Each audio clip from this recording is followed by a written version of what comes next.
based. I also think, like us talking about my father, that burning damage and pain, I had no outlet for.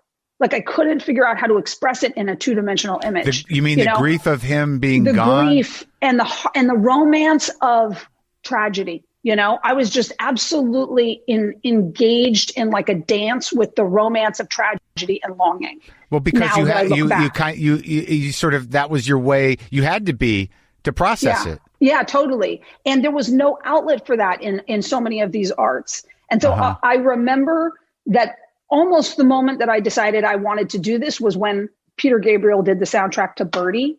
And I was living in DC at the time, and I would go to New York every weekend because my friends all were in New York. What were you doing in DC? Oh, when your mom worked for the government? My mom moved to DC, okay, right. And then, but I was just, my head was in New York. So I took the train every weekend to New York. Yeah. And I remember him doing that score and listening to the soundtrack of Birdie, and it was so tragic and beautiful and all of these things. And I was like, that's what I want to do. You know, I wasn't putting my finger on the fact that it was going to be filmmaking. So the music but I was made like, I want to make you feel these things. I want to express these things. So that's when you realized it all worked together in film. Yeah. And so I think I was even starting to write stories that went with the music, but just not until I took a film course. And then all of a sudden, taking a film course, they'd have to kick me out of the Steenbeck at midnight because I would just be putting music to picture and music to picture and music to picture. And I was like, it was the first time I had a completely authentic relationship to art where I couldn't get enough. And I just wanted to shoot and I wanted to look and I wanted to shoot and I wanted to look. And so it just took off from there. That's the basics, sight and sound. Yeah. Right? Totally. Yeah. And so from there, but like, how much painting did you actually do? I painted while I was there because there actually was no real film degree. Like there was only an experimental film department. At Cooper? That was it was mainly for making like MoMA installation pieces. It wasn't for making narrative film. So strange shorts with colors and things. Yeah. So even my teachers would say, we don't know how to teach you what it is you're trying to do. And I was making the worst narrative short films. No idea about crossing the line or how to do it. I still don't quite understand that. Yeah, I could explain it to you, but it would be boring for your podcast. Well, that's something that it becomes second nature once you start directing. Yeah, totally. Right. All right, so you're at Cooper. You finish at Cooper? Yeah. And you got a degree in painting? No, I stay all 4 years. I get a degree in fine arts. I'm like an independent study film student, and I just make my own films the whole time. But I still keep taking silk screening and typography and painting. And, you know, I take the other courses I'm supposed to take. But you're obsessed with film.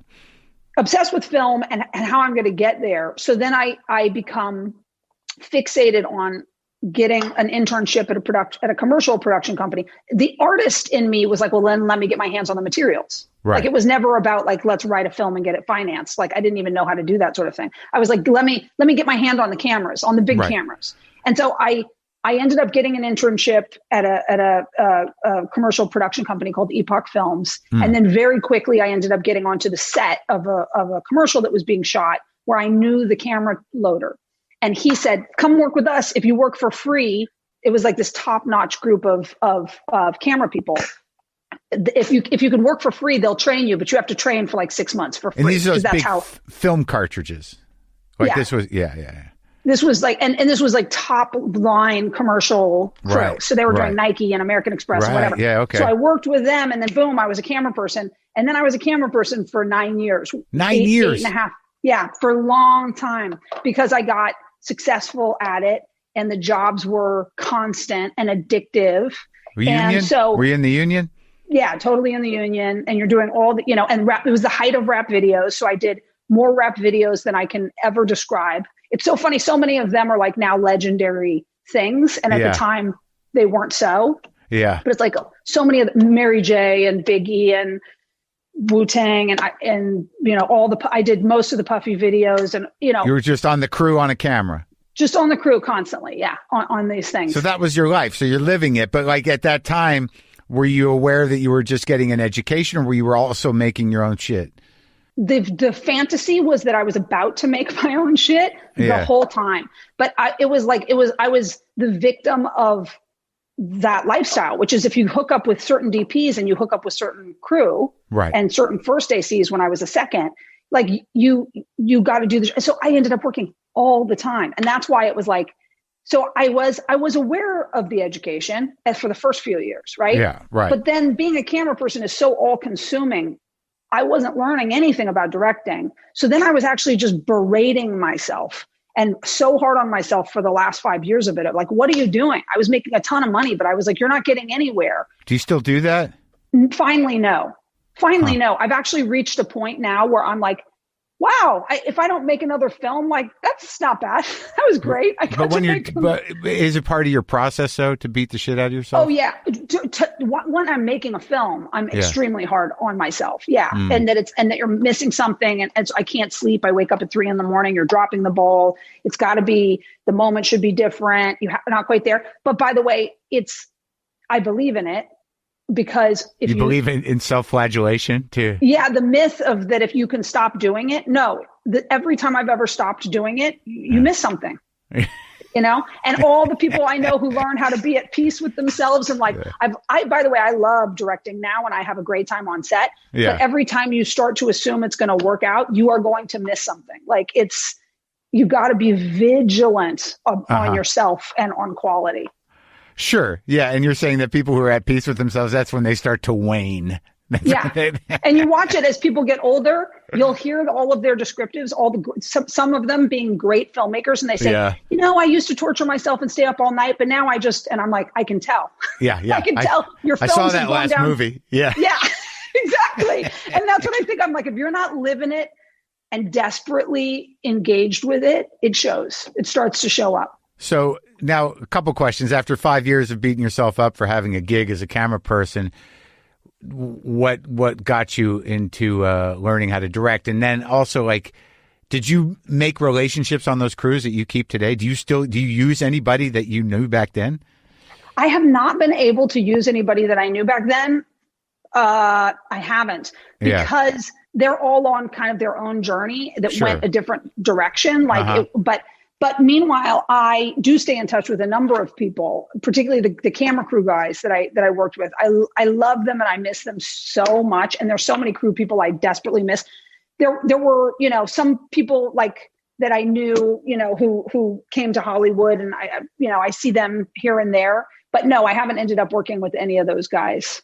But then what happened was when I hit the 8-year mark, I remember, you were in New York and you saw those people who kind of defined what they were and started to succeed. Sure. And I was watching a bunch of my friends who would say, I'm an actor. And particularly if they had parents to support them.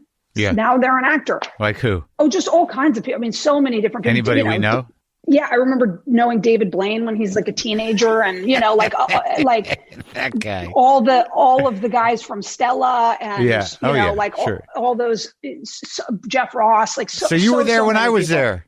Yeah, no, we were at all the what was the Luna? What was it? Luna the Lounge. Dave? Yeah, exactly. That all those things.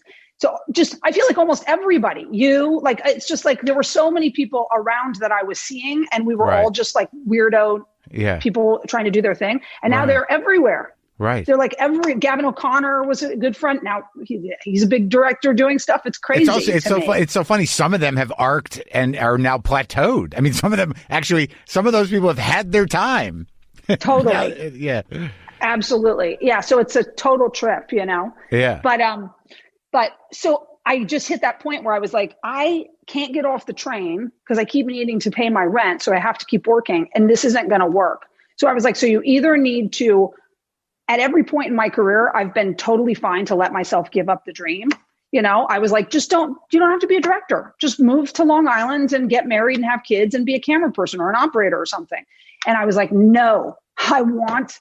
And then I was almost outside of myself, like, wow, man, you're really serious about this, I guess. So I took out a bunch of loans, applied to AFI because I heard you could get in only as a director, which I was like, I'm not going to go learn how to do sound after 8 years of being a crew person. I don't need the rudimentary education of film. I just want to go as a director.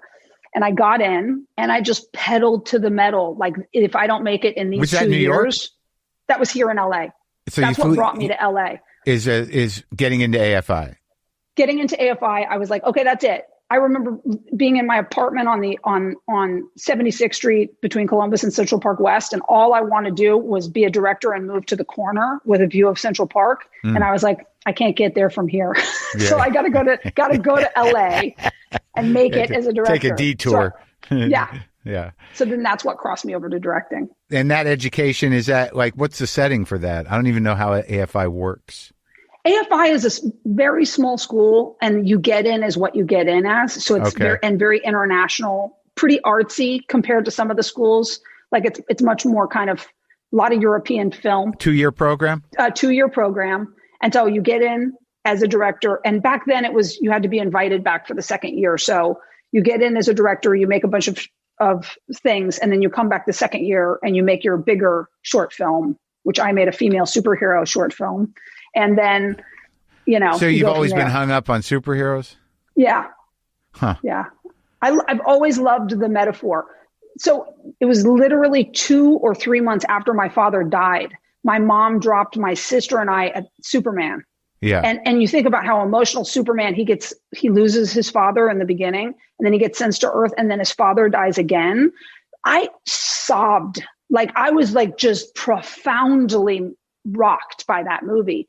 And then the release, when he goes on to become a superhero and save the world and do these things, it just had this deep, impactful effect on me as a kid. If you're in the middle of your own grieving and unable to wrap your brain around it, and then you see it processed for you in this mythic story, and wow, that must have been very.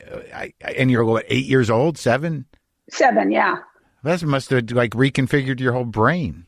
Totally. So even though I always assumed I would be an artsy filmmaker, and when I made Monster, I assumed I was going to be that kind of person, the truth was I have always had an appreciation, not for all tentpoles, but for the certain archetypal massive movie that can affect an audience in that way, like has always been loomed large in my subconscious. But like, right. But not just an audience, a child's brain. Yeah. Right? Yeah, totally. Yeah, hugely. But you would never have foreseen. I mean, I imagine you must have excavated that memory in relation to when did you start really kind of integrating that into your story? Was it around when you did Wonder Woman or before? Did you always know that? I mean, in retrospect, I realize I always knew it, but it's one of those things you only realize in retrospect. I remember this moment standing outside of Cooper Union, and at Cooper, I was making these like Woody Allen meets girls-esque films, starring myself and my friends, because there's no one else you can film. So you're just running around with a camera. And then we're very indie, and I remember somebody saying to me, this is so great. You could be like a girl doing like the Woody Allen type of film. And I remember I was standing at the Cube outside of the Cooper building. Yeah. And I remember saying, no, I want to get my hands on the big game. And I was feeling Superman. I remember I was seeing like sparkly lights in my head. And I was like, I want to have a shot at the big emotions. It wasn't the big game. It wasn't the big success. I wanted to play in the well of the big emotions, Yeah, you want, yeah. And so it was funny, like now that I look back, I'm like, oh, it was Wonder Woman, who I loved Wonder Woman. But that was why I made then I made the female superhero short film. And then after I made Monster, when I went around to all the studios, the first thing I told Warner Brothers is I want to make Wonder Woman. Like nobody's made Wonder Woman. So that was like 2004. I told them I wanted to make Wonder Woman. Let me ask you. So so it seems to me that if I can put this together in my own head by listening to you, that, that Monster was your art film.